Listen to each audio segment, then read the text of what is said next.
Today marks 3 years since Colorado's most destructive wildfire sparked, and the destruction and pain from the Marshall Fire is still being felt to this day. For one artist, the fire destroyed all of his work. But as Denver 7's Maggie Wilansky explains, he found a way to bring his art out of the ashes and turn it into something beautiful.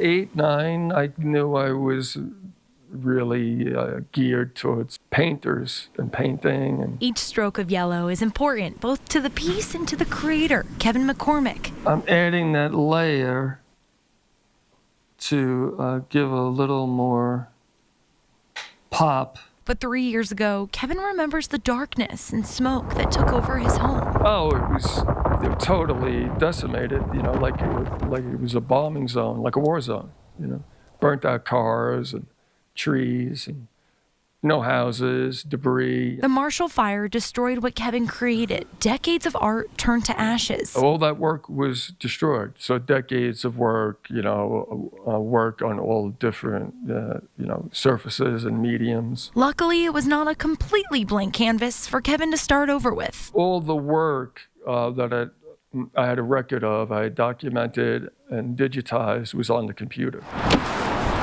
Now just down the road from his home is a new beacon of hope, a gallery called Arts Off Center. And now we're in the gallery. Bright pops of color mask what this once damaged space was. This building was a victim of the fire, and there was still soot inside the doors when I walked in to clean it up.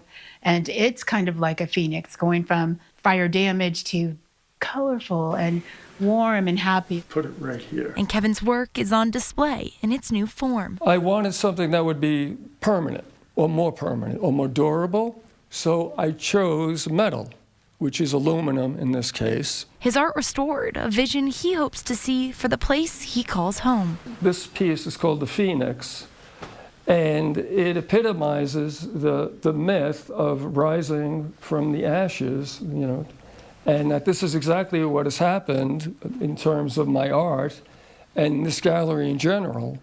This is the living phoenix. In Superior, Maggie Wilansky, Denver 7. If you want to see Kevin's work for yourself, Arts Off Center is having a grand opening on January 18th.